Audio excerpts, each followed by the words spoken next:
E aí, tudo bem? Eu sou o Lucas Colete, CEO e fundador da Yamp. Seja muito bem-vindo e bem-vinda a mais um episódio do Yampcast, podcast da Yamp. E, como de praxe, estou aqui com o meu Outra vez. amigo Lopan. Oi, gente, tudo bem? Eu queria entender, é a quarta gravação já do dia, então. Do dia, eu tô exatamente. Vendo ele aqui bastante tempo. Não pode falar, né? Isso aí é... Não, vou falar. O pessoal tem que saber que é difícil gravar podcast. Oi, gente, tudo bem? Eu sou o Lopan, Head de Comunicação e Parcerias da Yamp. Posso continuar? Agora você tem que apresentar a solução da Yamp então pro público que não conhece. Se você ainda não conhece a Yamp, te convido a conhecer. Acesse yamp.com.br. E se você estiver nos assistindo pelo YouTube, é só apontar a sua câmera para esse QR Code para você criar sua conta gratuita para usar uma das nossas duas principais soluções, que é a loja virtual ou o checkout transparente, que são soluções completas, tanto para você que está começando a empreender, quanto você que já tem uma loja e quer migrar para a Yamp. A gente tem soluções desde o começo para você cadastrar o produto e também para a gestão do seu negócio, tá? Se você ainda não se inscreveu no nosso canal no YouTube, te convido a se inscrever, a dar like nesse episódio se você gostar, claro, eu espero que goste, e também favoritar o nosso Yampcast no Spotify, beleza? Agora é com você. Apresentação impecável. Não, muito obrigado. E estamos hoje com uma pessoa que eu admiro bastante desse mercado de e-commerce, que é a Tati Souza, Head de Parcerias lá do Mercado Pago, baita empresa que a gente admira também. Muito obrigado, Tati, por ter aceito o nosso convite. Obrigada, pessoal. Obrigada pelo convite, obrigada por estar aqui, pela parceria que a gente já tem há bastante tempo. Há bastante tempo. Criando aí, disruptando muita coisa em conjunto, né? Sim. Há bastante tempo aí. Legal. Ô Tati, uma curiosidade aqui, o seu username no Instagram é Paixão por E-commerce. Você é uma apaixonada pelo e-commerce desde quando? Pois é, isso é uma longa história, assim, né? Bom, com todo mundo, né, você fica começando uma jornada profissional, é uma série de opções, e a gente talvez lá, quando começa, você tem dificuldade, às vezes, até de se encontrar e tomar grandes decisões. Eu comecei atipicamente no turismo. Eu fui fazer turismo. Adoro idioma e achei que isso ia ser um negócio da vida. Você é de São Paulo mesmo? Sou de São Paulo. Tá. E no fim do curso eu falei, cara, não é nada disso. Eu não quero esse negócio, né? E aí eu falei, bom, eu me reinvento em pouco tempo, bora buscar outra área para poder, né, começar profissionalmente. Lecionei inglês, enfim, para começar, e entrei numa empresa de tecnologia. E aí, começando então ali a carreira, entendi que tinha um baita de um espaço e fui aproveitando as oportunidades que foram surgindo. Em dado momento, fui criando carreira, fui galgando e mudando de algumas companhias, saí de uma empresa, uma linha de empresas mais enxutas e nacionais e tal, e vi a oportunidade do e-commerce. Falei, cara, ainda tem pouca profissionalização, talvez. Isso era quando? Que ano? Mas, desculpa, só o ano. Não, senão a gente conta a idade, vai dar tudo certo. Eu também adoro falar que, tô nessa indústria aqui, mas não é para jovens, é para todo mundo, né?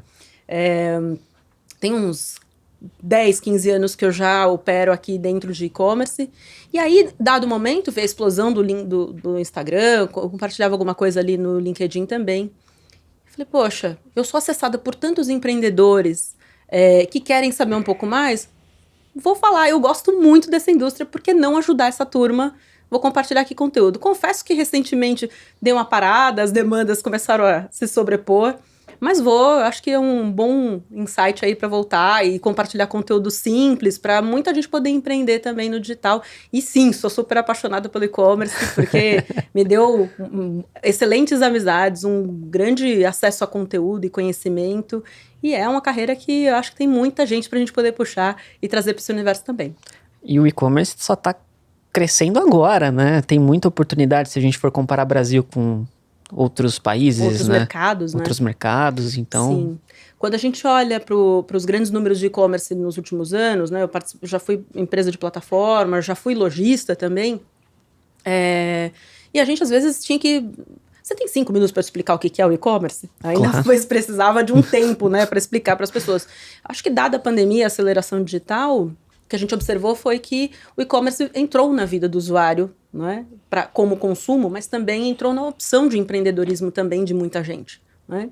Infelizmente por motivos ruins, pela pandemia. Mas a gente viveu nesses 2, 3 anos, tem vivido uma aceleração de 10, né? Muitas das vezes a gente precisava dessa explicação e precisava dar muito contexto para que alguém viesse a jogar junto dentro de uma oportunidade de construir um e-commerce. E a gente tem observado que hoje não é mais tão restritivo, está muito mais no dia a dia. E aí faz parte, né, do nosso desafio como tecnologia desse negócio, né, nosso, Mercado Pago, como o de vocês e AMP, potencializar para que isso fique cada vez mais simples e mais fácil e mais seguro para todo mundo, né? E a gente tem observado que, sim, a quantidade de usuários tem um incremento absurdo. O Mercado Livre não deixa mentir, né? Se a gente observar, os números de Mercado Livre estão públicos aí, saiu o último reporte. São mais de 33 milhões de usuários e hoje 34% do mercado de transação online de e-commerce passa pelo Mercado Livre, qualquer solução do Mercado Livre. Que responsabilidade, hein? Enorme, enorme. E o que é legal é assim, muita gente, obviamente, que deve acompanhar aqui a gente, olha para empreender, né? Mas não quer dizer que você estando numa companhia, você não possa intraempreender, né?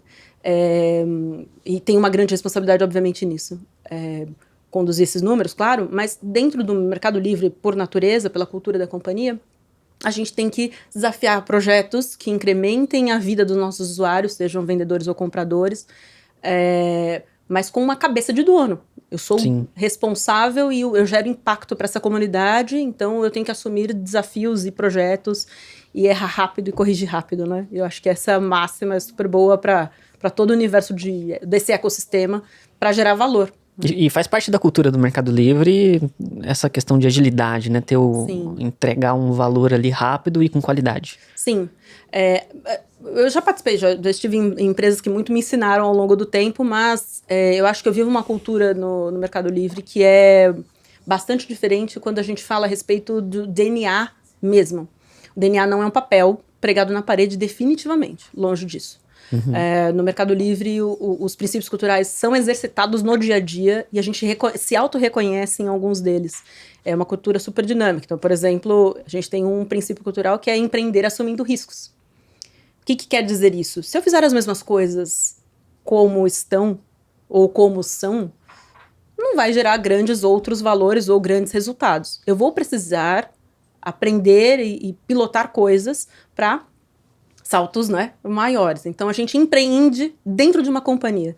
E isso é um princípio cultural super forte. E se você falar com quaisquer outros colaboradores, vocês vão observar que isso é bastante latente também. Então, não é uma cultura que fica pregada na parede, ela é exercitada todos os dias. Isso faz a diferença, com certeza. Faz. Te falar, por exemplo, né, vamos pegar aqui no mundo de meio de pagamento. O que era o Pix 3 anos atrás? Não é? Em 2019, ele era uma promessa. E a gente tinha ali uma baita oportunidade de falar, bom, isso vai dar certo? Temos grandes expectativas, né?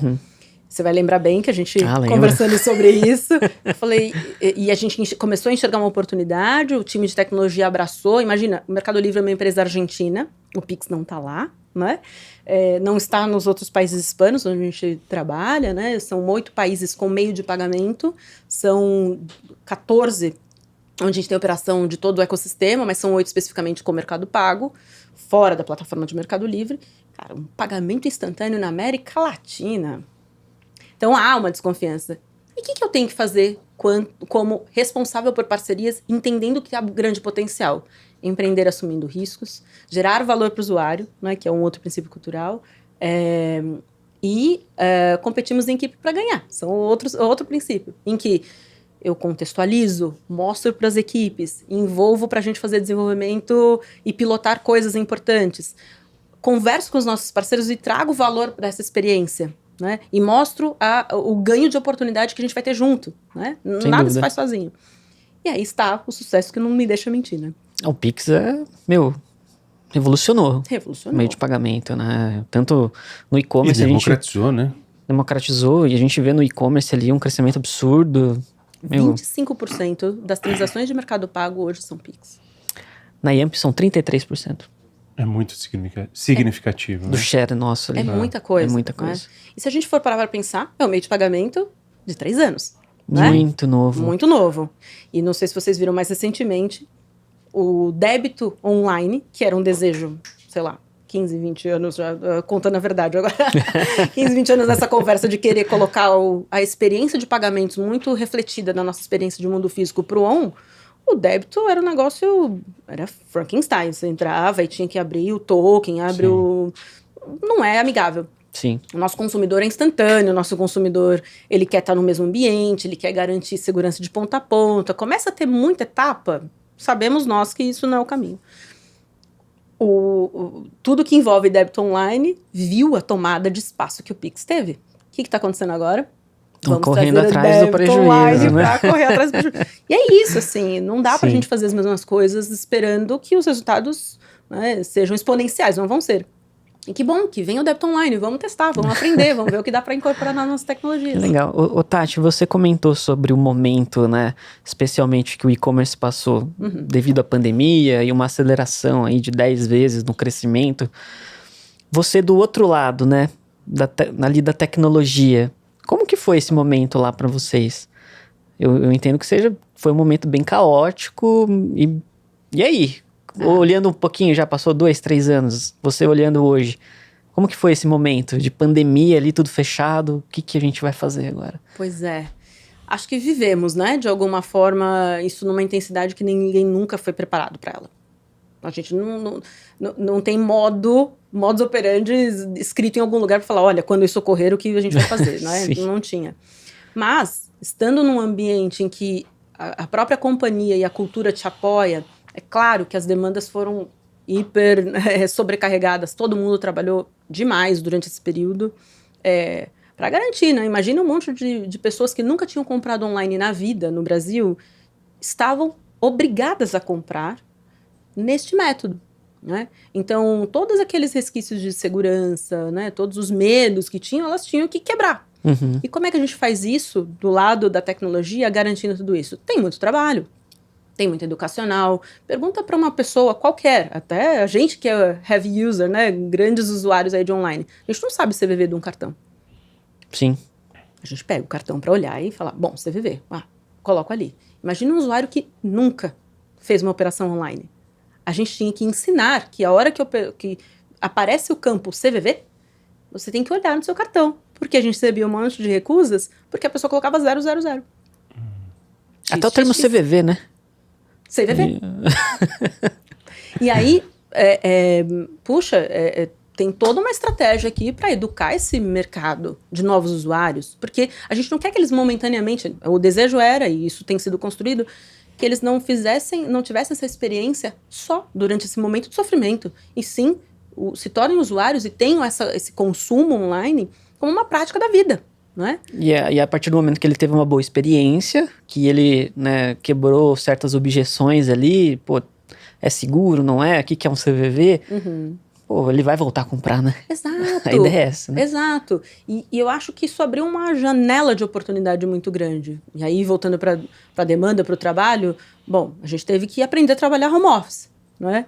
Verdade. Baita escritório do Mercado Livre aqui em Osasco, de repente, vazio. Vazio. Você imagina, assim, nós somos hoje, na América Latina, 16 mil pessoas. Nossa. Coloca 16 mil pessoas dentro de casa e todo mundo que é latino, a gente sabe aqui, todo mundo senta, conversa, toma um café e cria coisa e tudo mais, e reuniões, acabou. E você transfere isso para o digital. Pra gente também foi uma disrupção, não é? Foi difícil para você no começo se adaptar com home office? Não sei se você já tinha essa... A gente tinha uma política de um dia de home office, mas eu gostava bastante, não sei se vocês conhecem o escritório, né? Fica o convite aí para depois a gente poder trazer os visitantes e os participantes aí do podcast para conhecer a Melicidade. Putz, é uma quebra, né? Eu gostava muito de ir para o escritório e de repente falei, bom, agora acabou, agora tem que ser aqui. É uma adaptação, acho que foi para todo mundo. Imagina, eu e meu marido trabalhando os dois e falando o tempo todo. Acho que todo mundo teve que redesenhar ali o ambiente. Era quase que moro no meu trabalho, virou isso, né? Sim. Mas foi uma adaptação e hoje a gente como organização, e eu particularmente, me adaptei a esse modelo e a gente conseguiu criar rituais mais simplificados também dentro do home office para que a gente não pire, né? Porque chega uma hora que você fica meio sem limite, você vai trabalhando até... Porque não tem horário, não tem que sair, não tem que pegar trânsito. Então essa Você está no mesmo adaptação... ambiente, né? Tá tudo ali, né? E a gente foi aprendendo, acho que todos nós passamos a aprender e tornou uma possibilidade também de acessar públicos que a gente não conhecia e não conseguia, né? Sem dúvida. Tive muito papo com empreendedores do Nordeste, que pouco conheciam de algumas tecnologias e às vezes com muito interesse em transformar os seus negócios físicos e com a necessidade da pandemia. Putz, falei com um monte de gente que precisava desse apoio e caminhos mais simplificados para que eles pudessem operar. Gente que começou, de fato, durante esse período e falava, bom, perdi meu emprego, preciso começar alguma coisa agora e eu tenho uma ideia, né? E acho que também foi uma oportunidade para esse público novo, né? Então a gente tirou barreiras tanto do empreendedorismo, mas também barreiras de usuário, e o que a gente continua trabalhando é como a gente continua escalando e mantendo essas pessoas todas convivendo com o e-commerce de forma harmoniosa. Nós já conversamos, eu acho que com 3 ou 4 convidados aqui do Yampcast que começaram com a pandemia. Olha só. Bem ali 2019, 2020. A partir de 2020, eu comecei nessa época, comecei a empreender, Olha. enfim. Ô, Tati, deixa eu mudar um pouquinho a pergunta. Você, como mulher, certamente enfrenta muitas dificuldades nesse mercado. Tem muito homem, né? Tem bastante homem. Tecnologia, financeira. E assim, eu queria ouvir um pouquinho sobre os desafios que você enfrentou, né, desde o início da sua carreira, e para que sirva de inspiração para outras mulheres que estão querendo empreender também, seja no próprio negócio ou, né, trabalhando como líder. Eu sei que não é simples, que não é fácil, mas o que você pode deixar de recado para elas? Legal. Você é uma super fonte de inspiração. Que bacana, espero poder cumprir isso, né? Mas eu entendo assim, nós não fomos estimulados durante a adolescência, juventude, que seja, para que mulheres ocupem esses espaços. Isso é cultural. E não há problema nisso, contanto que a gente que chega em algum ponto não comece a puxar e inspirar que outras mulheres venham para o jogo, né? Não é uma trajetória simples e fácil. Eu acho que ser mulher te coloca um caminhão de adversidades que você precisa lidar de uma forma muito genuína. Eu acho que o embate não é o caminho, né? Não é mulheres contra homens, é mulheres convivendo harmoniosamente, ocupando os mesmos lugares que homens por competência, né? E lá no passado, quando eu comecei a trabalhar com tecnologia, eu trabalhava com hardware, eu atendia muito varejo, então um ambiente também bastante masculinizado. Eu entrava em salas ali de fornecedores, eu acho que quem já teve experiência de fornecer para grandes varejistas, uma salinha que você fica ali esperando seu chamado. Eu, na grande maioria das vezes, era a única mulher, entre 20 pessoas, né?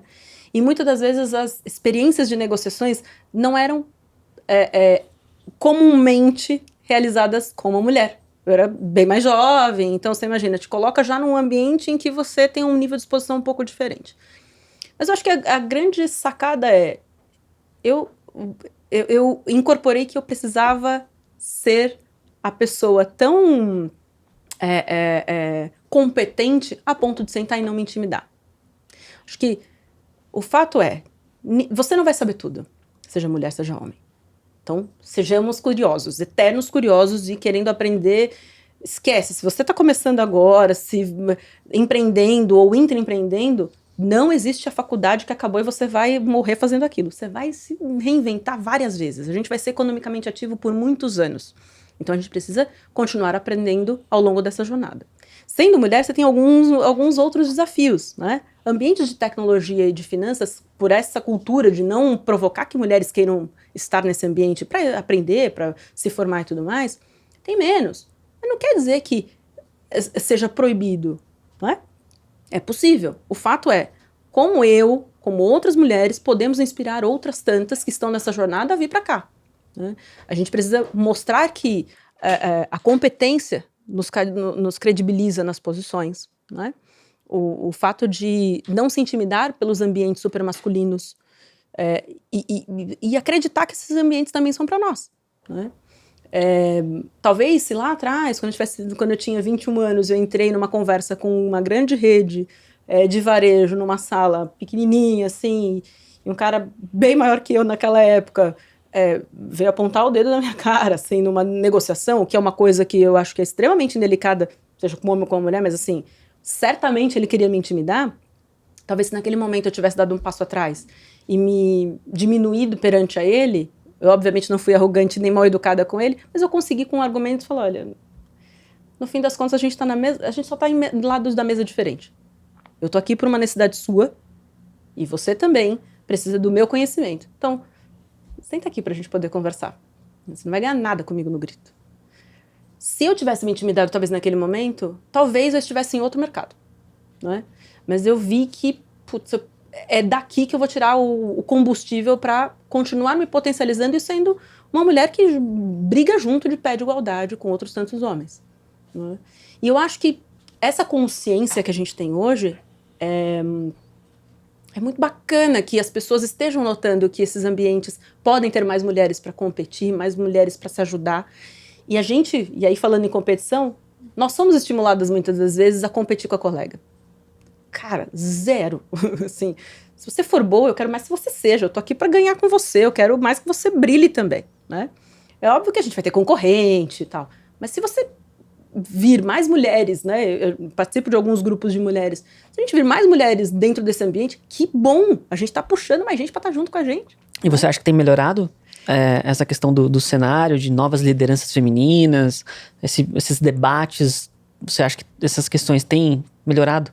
Não necessariamente no e-commerce, mas de forma geral. Eu acho que a gente está mais provocado a pensar sobre isso, né? E eu vejo que meninas, enfim, de todo tipo de formação ou informação ou de diferentes ambientes da sociedade se veem mais representadas em vários deles, né? Papel meu e papel de outras mulheres que chegaram em algum lugar que desse essa exposição, continuar inspirando e continuar puxando-as, né? O fato é, a gente discute mais isso. Isso, quando eu tinha 20 e poucos anos, era passado despercebido. Como é que ninguém notou que uma sala de 20 fornecedores tinha uma mulher? Como é que alguém achou isso normal? Não é? Não dá pra gente normalizar isso. Poxa, não é desmerecendo os homens na sua competência, mas por que não poderia ter outras mulheres ali fornecendo tecnologia também para grandes redes?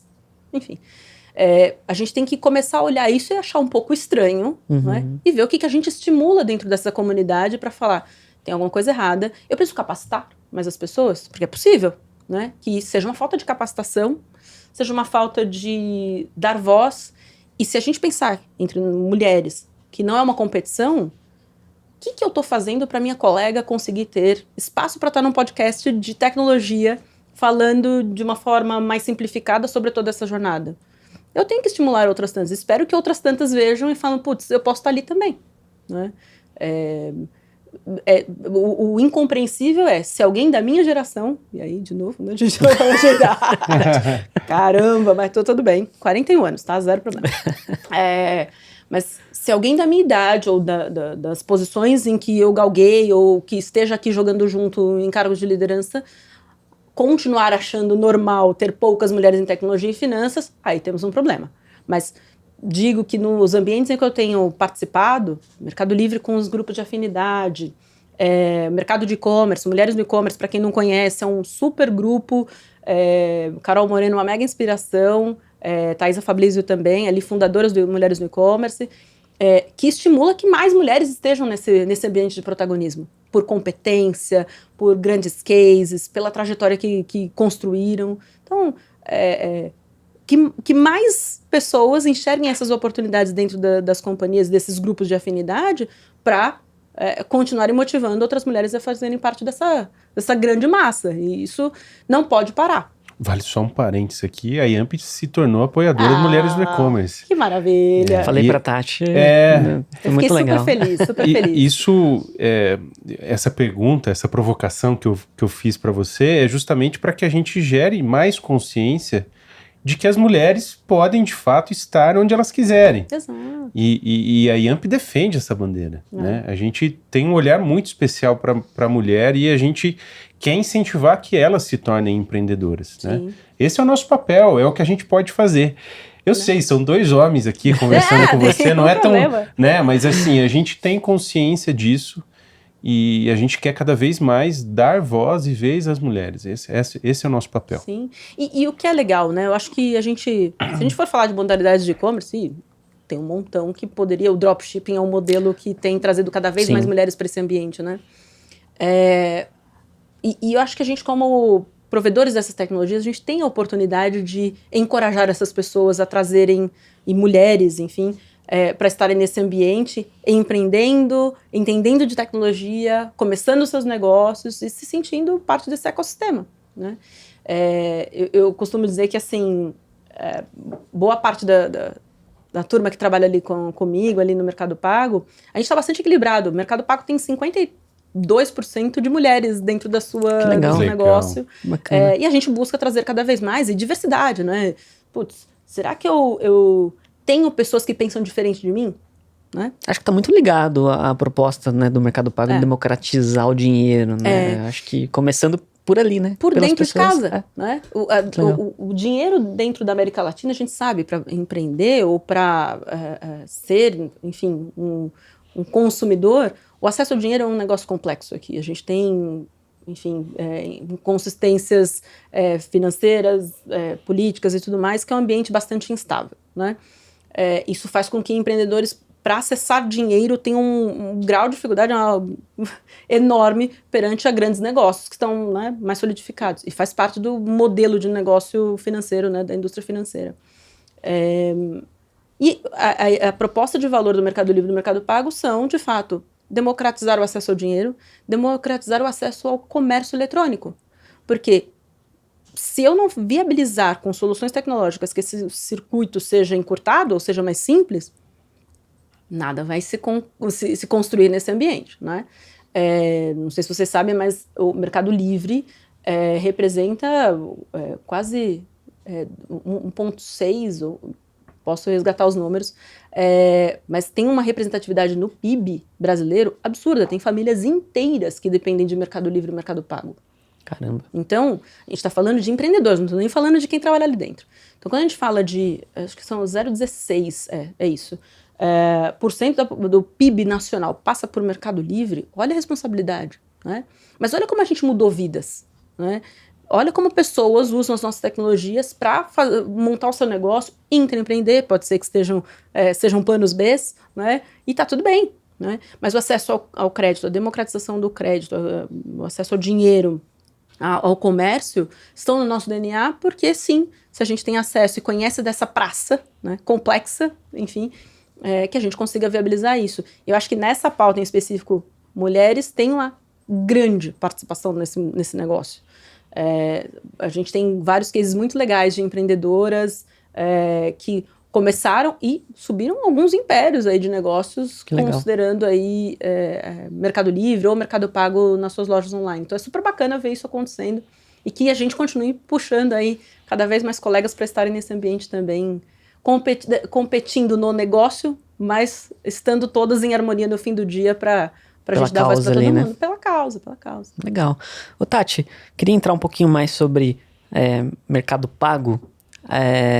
Eu entendo que Mercado Pago começou ali processando o pagamento, que acho que é a base de tudo ali, mas hoje não é mais isso, né? Existe um monte de outros produtos lá dentro do Mercado Pago que... O que é o Mercado Pago hoje? Boa. Virou um negócio gigante, gigantesco, né? Proporções, assim, muito grandes. A gente está falando hoje de um banco digital, né? Onde serviços financeiros, processamento, soluções de crédito estão disponíveis dentro do nosso portfólio. Como eu disse, né, a democratização do acesso ao dinheiro passa por todas essas agendas, né? Puxa, comecei ali processando pagamentos dentro do Mercado Livre, mas beleza, tem um monte de outros lojistas que têm o seu negócio, além do MELI, né, que a gente chama de MELI, tem também o seu negócio na sua loja online. Como é que pode usufruir dessa tecnologia que já está ali permeada e ele já conhece ali dentro do Mercado Livre? Levamos essa solução para o processamento de pagamentos online, com todos os métodos de pagamento e cada vez incorporando mais soluções. puxa, mas eu também tenho a minha loja física e eu preciso fazer essa experiência. Eu já conheço o dashboard, já conheço o painel, já conheço aqui como trabalhar os meus recebíveis. Temos também um portfólio enorme de maquininhas, a Point. Outra solução também são o acesso a crédito. Então, eu tenho linhas de crédito muito simplificadas ali, que o lojista, o empreendedor pode contratar em 3 cliques dentro do painel. Isso está pautado sobre a carteira de venda que ele tem, né? E aí ela é feita, a construção da linha de crédito é feita sobre a carteira de venda que ele tem. E também para o consumidor final. Ele pode também hoje pagar com um crédito, né? Dentro de um checkout, pagar com uma linha de crédito do Mercado Pago. Né? O boleto parcelado, por exemplo, é uma linha de crédito que se viabiliza para o usuário final e poder não comprometer o seu cartão de crédito, por exemplo. Né? Seguros, temos um portfólio de seguros também. Tag de estacionamento, pedágio. Um mar de oportunidades ali, né? Quando a gente pensa, puxa, um banco é tudo isso, né? Eu preciso, por exemplo, investimentos. Eu consigo ali fazer investimentos dentro da minha carteira. Cripto, pois é. Vocês têm a moeda própria? Sim, agora? Melicoin também, dentro da nossa carteira. Então, assim, é ecossistema completo de pagamentos para que você possa utilizar isso no seu negócio, na sua vida pessoal também, como então os indivíduos e também os empreendedores, contando com toda a nossa base tecnológica, porque no fim do dia é um banco que nasce com cabeça de tecnologia, né? Então, nada é estatizado, nada é muito quadrado. Se a gente precisar pilotar, melhorar produto, melhorar a experiência, a gente faz isso com bastante agilidade, colhendo feedback, colhendo dessa jornada dos usuários nos nossos aplicativos, nas nossas soluções, enfim, então engrandecendo esse portfólio ao longo do tempo. Então é um banco digital hoje com várias soluções para quem quer empreender e também para o usuário final.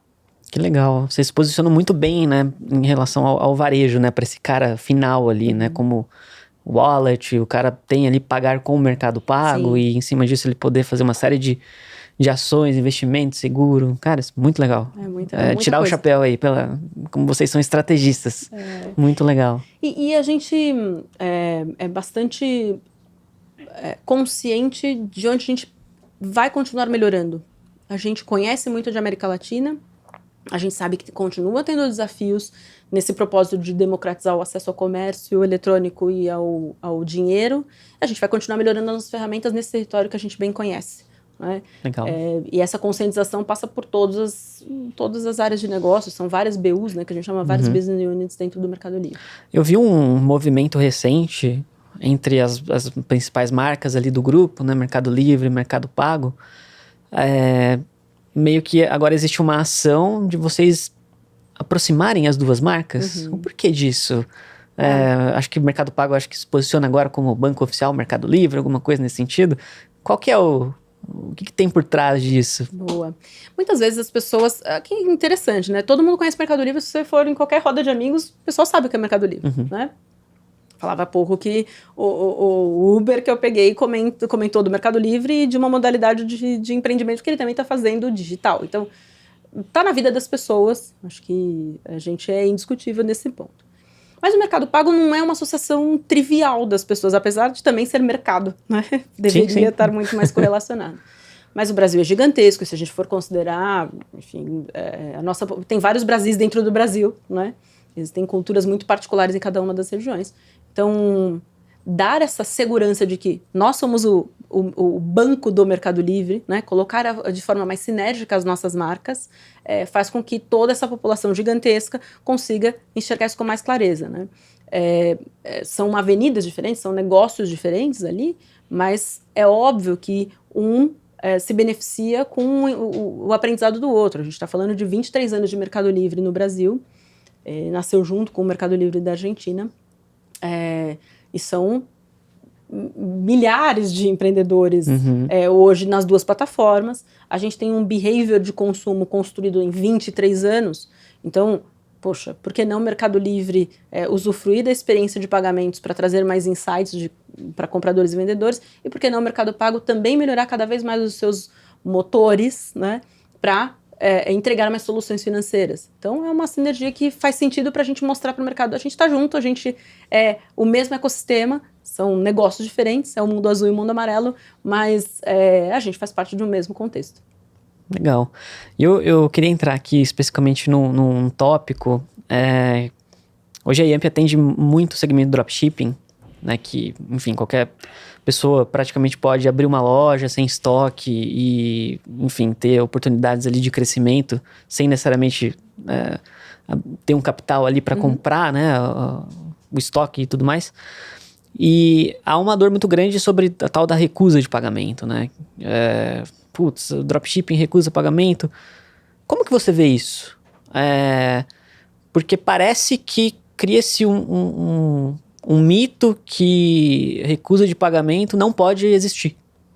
Mas faz parte do jogo, né? Do e-commerce no geral, né? E como que você vê isso? Falta informação, a galera entender mais a fundo como que funciona uma experiência de pagamento no e-commerce. Muitas das vezes as pessoas não sabem os riscos envolvidos, né? E os riscos sérios, né? De até mesmo quebrar um negócio. Qual que é a sua visão sobre? E pra gente deixar claro aqui que faz parte do jogo, né? E assim, bom, a gente passou por uma aceleração gigante, mas antes disso o mercado de e-commerce já vinha aqui com uma indústria que crescia ano contra ano, a gente já vibrava quando crescia 10% ano contra ano, né? Agora, então, é uma jornada é um contingente muito maior. Eu acho que coisas importantes que quem empreende no e-commerce precisa conviver.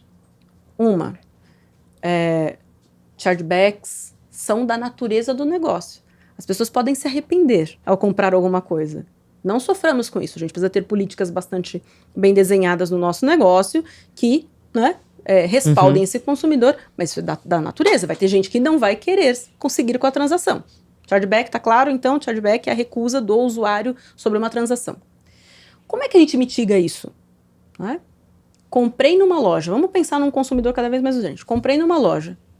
Eu falo que a gente vende foto e vende código de rastreio. Até chegar, meu amigo, é isso que você tem. No mundo online, seja qualquer lugar onde você vende. É isso. Você só vai finalizar a compra quando o usuário receber. Ele fica feliz ou não. Bom, se essa experiência, eu como provedora de soluções de e-commerce, seja pagamento, seja plataforma, enfim, qualquer uma das soluções, eu preciso dar alavancas para que o empreendedor alimente esse consumidor até a chegada. Quando a gente fala de dropshipping, a gente está falando de compras essencialmente produtos chineses ou, enfim, de outros países, ela não vai estar instantaneamente disponível. E a graça do negócio é não ter que investir, impactar o seu capital para comprar estoque e correr uma maratona para ele girar. Né? Então, pensemos nisso. O estoque não está aqui, o pedido foi feito e esse produto vai chegar em X tempo. Se o seu produto for eventualmente não essencial para a vida, ele for algum item supérfluo, enfim, comprei por impulso e tudo mais, ele tem uma tendência maior quanto maior o prazo de entrega para um consumidor urgente, mais próximo ao chargeback talvez a gente esteja, não é? E como é que a gente evita isso? Pós-venda. E, gente, assim, não tem milagre. Trabalhar, dá trabalho pra caramba. Trabalhar dá trabalho. Dá trabalho. E o dropshipping é um modelo que, não se iludam, ele é um modelo de negócio. Ele é um modelo que requer empenho, estudo e dedicação. Por que eu tô contando tudo isso? Porque muitas das vezes as pessoas se seduzem pelo fique rico em X tempo, né? Ganhe dinheiro trabalhando 4 horas. Tem muito disso. Você pode trabalhar 4 horas só para gerenciar o tráfego. Mais 4 horas só para selecionar um produto premium. Mais 4 horas para atender o seu WhatsApp que vai bombar de consumidor. Então, assim, tem muito trabalho nessa agenda de trabalhar com o dropshipping. Muitas das vezes você não vai conseguir fazer isso sozinho, você vai precisar de ajuda para poder ter uma equipe ali que atenda esse consumidor. E quando eu falo desse pós-venda tão importante se eu sei que eu vou ter mais tempo para entrega, eu preciso munir esse consumidor sobre status do pedido, dar mais informação para diminuir o risco de chargeback. Ok, a gente falou do chargeback e a gente falou da recusa, agora vamos falar da recusa. O que é a recusa de pagamentos? Gente, assim, a recusa de pagamentos é outra coisa que a gente tem que conviver. Nem todo mundo tem saldo financeiro para poder pagar uma conta, para pagar uma compra. Tem fraude. Infelizmente, o Brasil... Muita fraude. Muita fraude. E fraude de duas formas. Fraude logista, a gente tem um índice que é bastante nocivo do negócio, que é fraude logística. Tem gente fraudadora criando lojas. E colocando em risco compradores que estão ali acreditando naquele produto, que ele vai ser entregue e tudo mais. Quem nunca conheceu um amigo que comprou um negócio nunca recebeu, não é? E tem a fraude comprador. Então, tem um universo de tecnologias e de pessoas e profissionais capacitados para trabalhar atrás dos bastidores.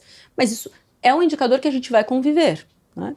Mas com o empreendedor utilizando uma solução de pagamentos online, não presencial, ele precisa avaliar muitos critérios para entender o motivo da recusa. Ele precisa entender todos os números que estão ali processados no negócio dele.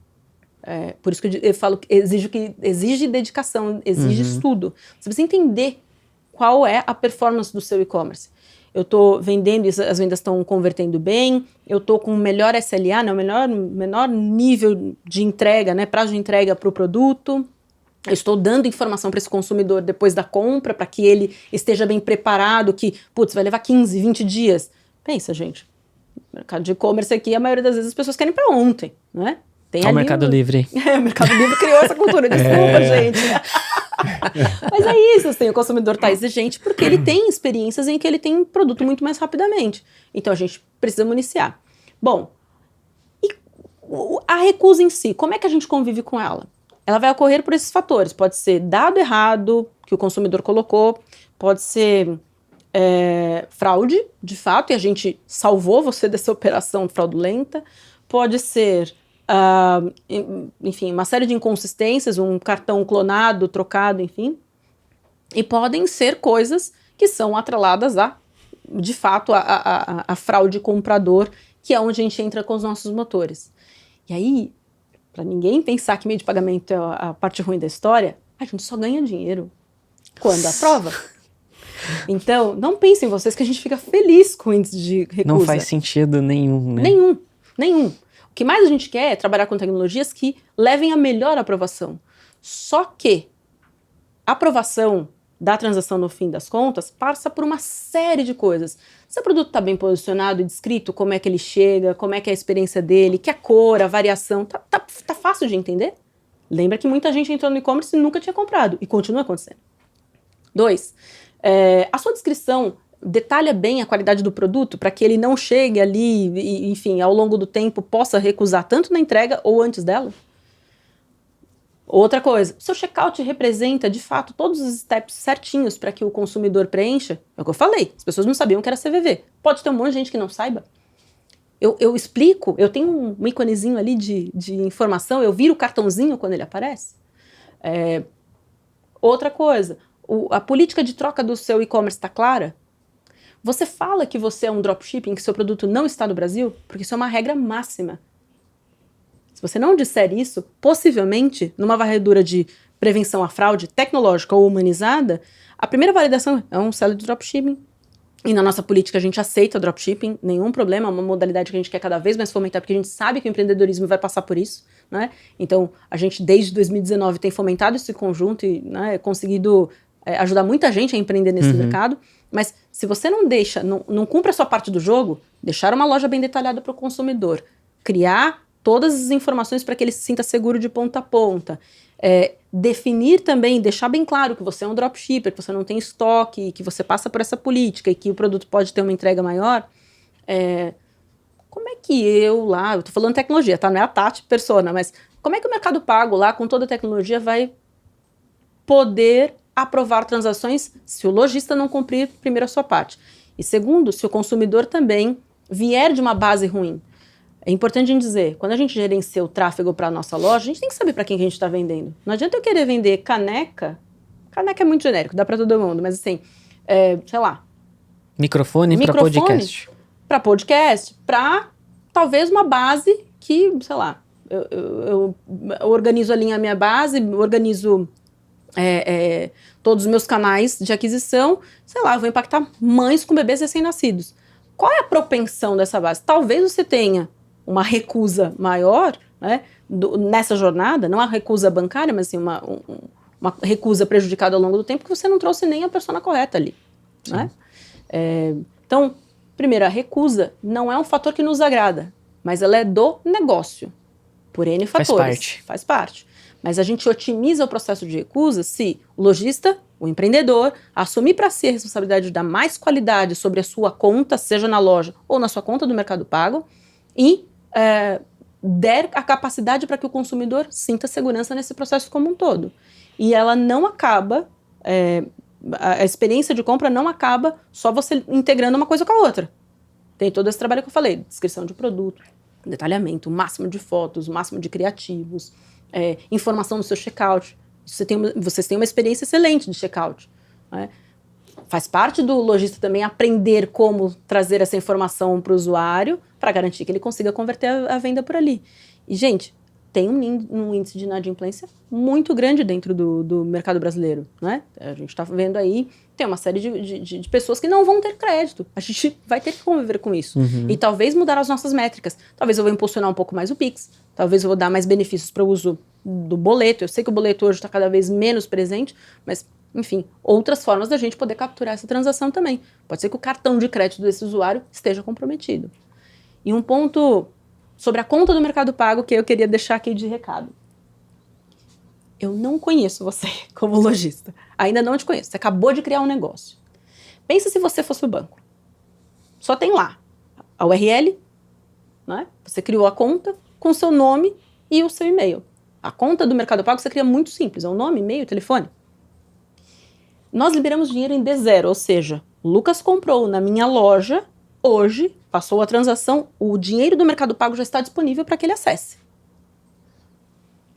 Peraí, se você me der mais informação sobre você, o que é o seu negócio, preencher o QIC que a gente chama, né, o Know Your Customer, né, os dados ali que são pedidos, a fotinho que a gente tira, o documento, você colocou qual é o segmento, enfim, dar mais informações no seu processo de criação de conta, é mais fácil que a tecnologia varra mais essas informações.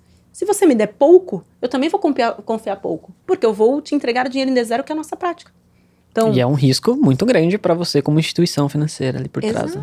Exato. Então, de novo, né? Trabalhar no dropshipping dá 2 trabalhos. Né? Você tem que ser muito plural para tocar esse negócio e ser comprometido com as tecnologias que você contrata.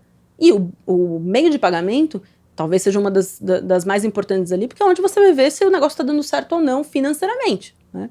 Dê informações corretas para isso, para que a solução bancária te proveja a melhor experiência, que, enfim, você continue melhorando os seus índices de aprovação. Mas lembra, a gente só ganha dinheiro quando a transação está aprovada. Dado isso, para a gente é um problema também recusar.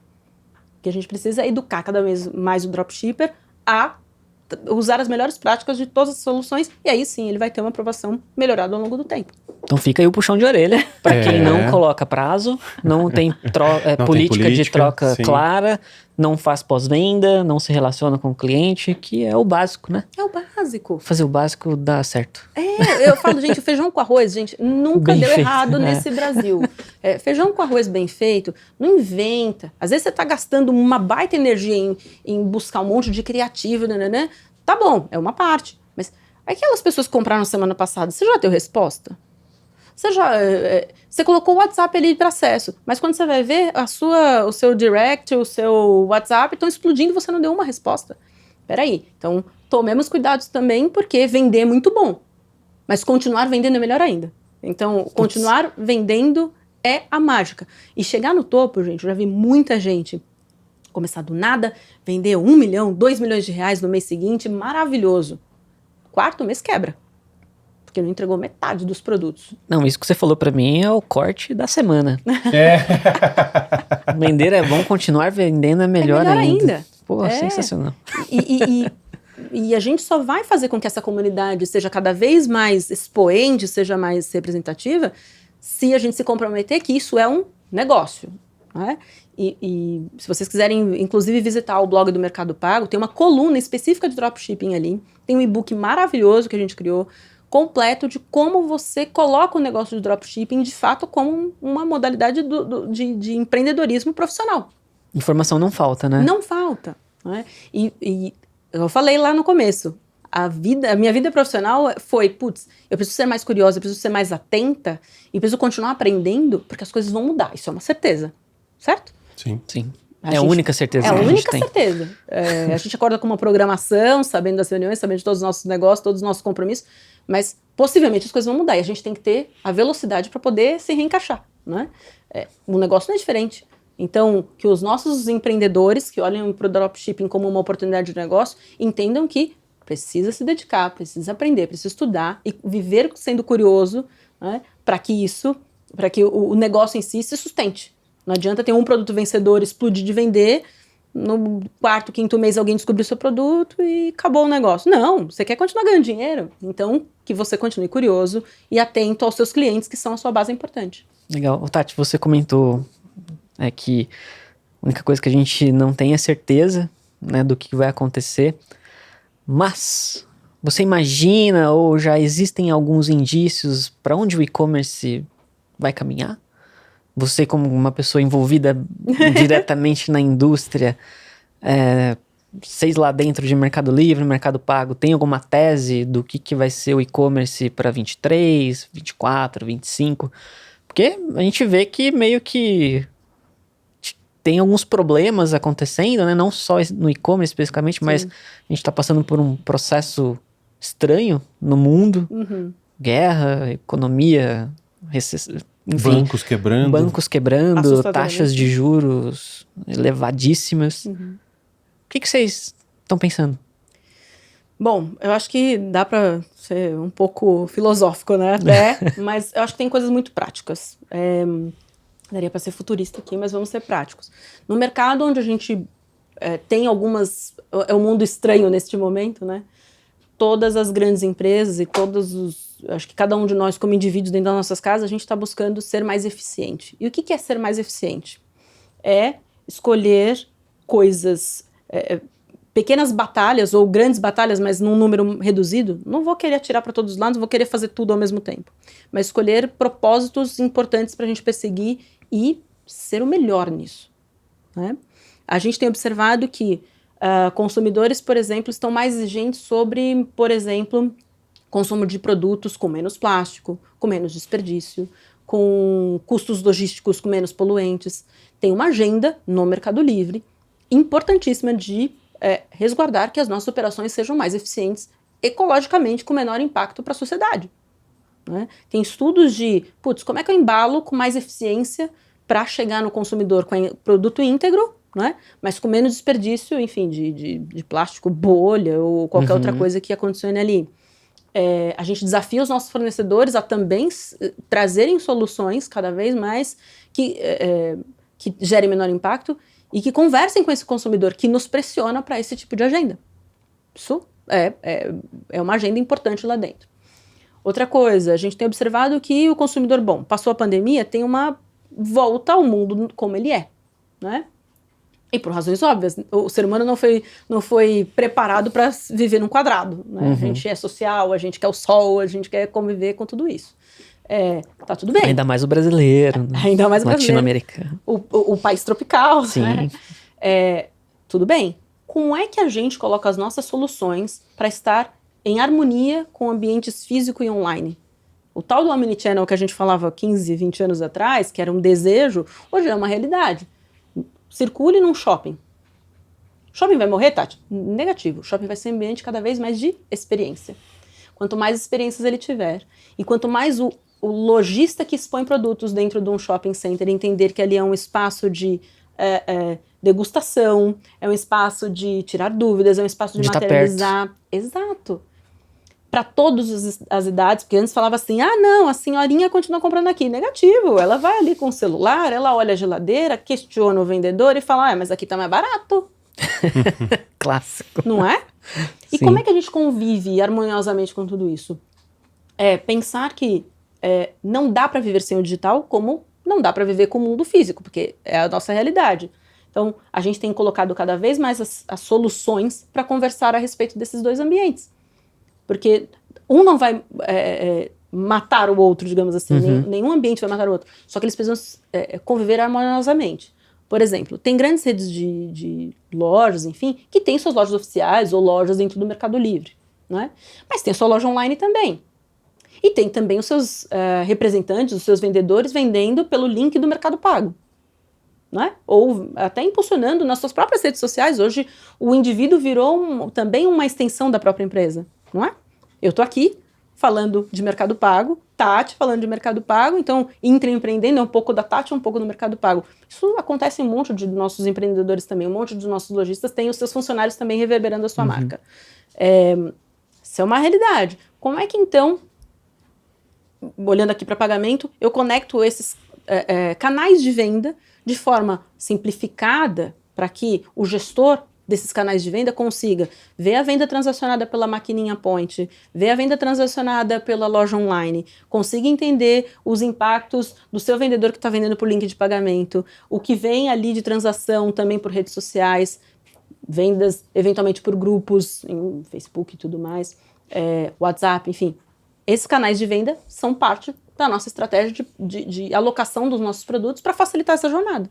Né? Então, acho que o Omnichannel ele é uma realidade, ele está cada vez mais materializado. E acredito que a gente esteja vivendo uma era, digamos assim, em que aqueles pontos, sabe aqueles pontos do cartão que ninguém dava muito, né? Em milhas ainda assim, mas assim, às vezes você participava de um monte de programa de fidelidade, você não conseguia nem acessar um produto de qualidade para fazer a troca. Quando você olha o Mercado Livre olhando para pontos, então o Mercado Pontos ali dentro da solução de pagamentos, né? Você pode acessar o seu Mercado Pontos na sua carteira do Mercado Pago, olhando todos os serviços financeiros que acumulam pontos ali dentro. Né? E você tem benefícios que estão fora do MELI. Você tem acesso a streamings. Não está dentro do Mercado Livre isso. Então, trazer essa agenda também de experiência para as outras soluções. Se o empreendedor captar que ele pode ter provedores que apoiam nessas soluções, mas também entender que o consumidor vai estar presente em todos esses ambientes, ele quer essencialmente experiência, ele melhor consegue conviver e talvez lá na frente se dá melhor do que no passado que falava, não, eu tenho loja física, para mim não faz sentido. Eu lembro quando eu vendia plataforma, era muito louco, que a gente falava, nossa, grande rede de loja física, sei lá, fui no Mato Grosso uma época, falava, Deus me livre, vou vender online. Coincidentemente, muitos anos depois, corta para E-Commerce Brasil, para o Fórum. E-Commerce Brasil, eu encontro o mesmo filho, assumindo agora a presidência da companhia, estudando sobre e-commerce. Então, a gente está falando de uma distância aí de pelo menos uns 8 anos entre Deus me livre e agora eu quero saber como é que isso funciona. Então, é inevitável, né? É inevitável, né? A harmonia entre e físico online da melhor forma possível e você empreendendo, consumindo de provedores que te entreguem a melhor tecnologia para isso. Muito bom. A gente está chegando quase ao fim e eu vou fazer a pergunta clássica. Vamos lá. É a pergunta de todo podcast. A gente está falando de toda a sua trajetória, das experiências, mas sempre tem um outro lado, né? Tem alguma história engraçada ou um perrengue. Algum perrengue que você tenha vivido que sirva de exemplo para não ser seguido? É o outro lado, assim, completamente diferente. O lado B da coisa, né? Olha, vou falar aqui de Mercado Pago. Deixa eu pensar aqui. Talvez, quando eu entrei aqui no Mercado Livre, muitas pessoas me procuravam para diversas... Principalmente quando você está em parcerias, né? Aparece desde patrocínio maluco de futebol de várzea até... sei lá, uma solução para integrar o Mercado Pago. Eu, talvez ainda entendendo que esse ecossistema, o tamanho, sabia obviamente, mas não sabia o tamanho que ele chegava, tive um contato com um potencial parceiro, bem entre aspas, que queria muito, nossa, vamos marcar uma reunião, eu preciso mostrar a solução, não sei o quê. E isso acontece com frequência, mas hoje eu tenho mais filtro, né? Queria usar o Mercado Pago como uma parceria, nananã.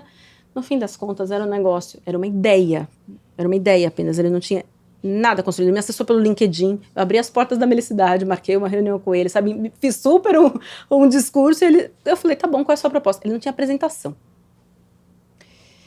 E eu passei um mico, porque no fim das contas eu chamei meu diretor para a reunião, e o cara tinha basicamente uma ideia, e um balde vazio tem o mesmo valor, né? Ela precisa estar materializada em alguma coisa. Então, assim, não é uma história tão diferente, mas assim, foi a minha experiência que, cara, eu tenho que como o Mercado Livre tem essa estratégia de vamos perseguir as batalhas específicas e isso conversa com aquele propósito, aquele objetivo do ano, eu não fiz essa leitura. E eu achei o máximo a ideia quando o cara me acessou e dei espaço para ele.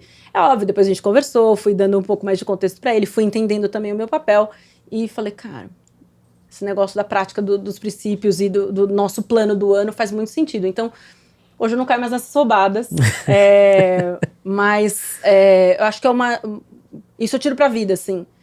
Isso está conversando com o meu propósito? Isso está conversando com o que eu quero, aonde eu quero chegar? Parece super simples, né? Uhum. Enfim, é uma banalidade.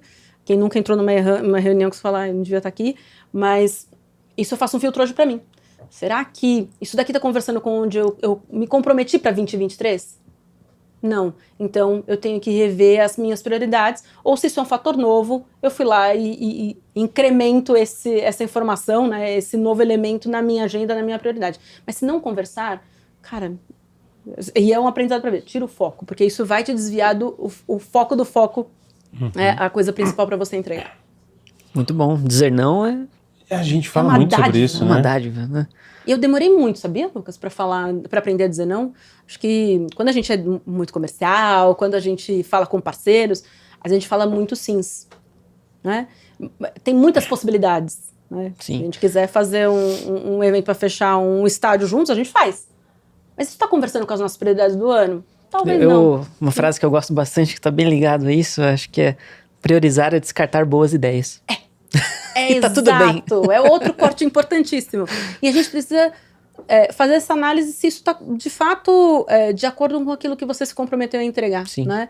E se você levar isso para a vida pessoal, é uma delícia falar não para você conseguir cumprir aquilo que você quer. É um peso, né? Tira um peso e tá tudo bem. Te tira um monte de reunião que não precisa, te tira um monte de desperdício de tempo. Falo pro Lopan falar muitos nãos em reuniões. Tem melhorado, eu melhorei bastante nesse sentido. Ele adora falar um sim. Então, é o perfil político. É um perfil político, nossa. Então, mas a política também tem esse ponto, né? Sim. De saber falar não da forma correta. É isso. Eu acho que isso é muito importante para a vida. E eu incentivo muito a minha equipe de trabalho a dizer não. Será que vale a pena realmente marcar? Esse é um exemplo, né? Será que vale a pena realmente marcar aquela reunião? Será que não vale a pena você escrever um e-mail bem feito, que tenha começo, meio e fim, que quebre objeções, né? Que saiba pontuar? E que, assim, o não pode ser bom para aquela outra pessoa também. Exato. Né? Ela fala, putz, é verdade, eu não estava muito maduro para conversar, nesse caso em específico, não estou ainda preparado. Hoje, eu sou acessada por um monte de gente querendo fazer parceria com o Mercado Pago, mas espera aí, eu tenho agora alguns filtros e já chegamos à conclusão em conjunto que não vale a pena nesse momento. E aí, eu otimizei o tempo daquela pessoa, eu otimizei o meu, da equipe e de todo mundo que trabalha nesse negócio, para que lá, quando eu estiver mais maduro, ele possa contar com a gente com toda certeza. E tá tudo bem. E tá tudo bem, tá tudo bem. Aprender a conviver com o não é um negócio ótimo, importante e desopila a gente de uma série de sobrecarga que não precisa. Muito bom. E acabamos o episódio aqui, né? Tati, queria agradecer demais a sua presença, o papo, nossa, excelente. Muito obrigado mesmo por todas essas informações e conhecer mais a fundo a sua trajetória, enfim. E muito obrigado. Muito obrigado mesmo. Super agradeço. Valeu. Agradeço mesmo. Acho que outras empresas de tecnologia ajudem e apoiem os empreendedores a continuar performando, a continuar aprendendo sobre histórias inspiradoras, sobre negócios vencedores, para que eles continuem fomentando essa indústria. E eu acho que é um papel que vocês vêm fazendo brilhantemente aí dentro de casa, né? E agora cada vez mais para fora. Então, contem sempre com a gente, contem comigo e contem com mais mulheres nesse universo também. Com certeza. Muito obrigado, Tati. Você, como eu disse, é inspiração para as mulheres. É muito legal estar com você aqui. A gente espera, né, se encontrar em outra oportunidade. Claro. Valeu demais. Eu queria dizer para vocês que a produção desse podcast, a produção executiva é da Yamp. Toda a produção, roteirização, direção de arte, todo o design é feito pelo time de comunicação e parcerias da Yamp. A gente gravou esse episódio no mês de março no estúdio Pod Factory aqui em São Paulo. E antes que eu me esqueça, não esqueça, né, de se inscrever no nosso YouTube e, se você gostou do episódio, também favoritar ele no seu Spotify.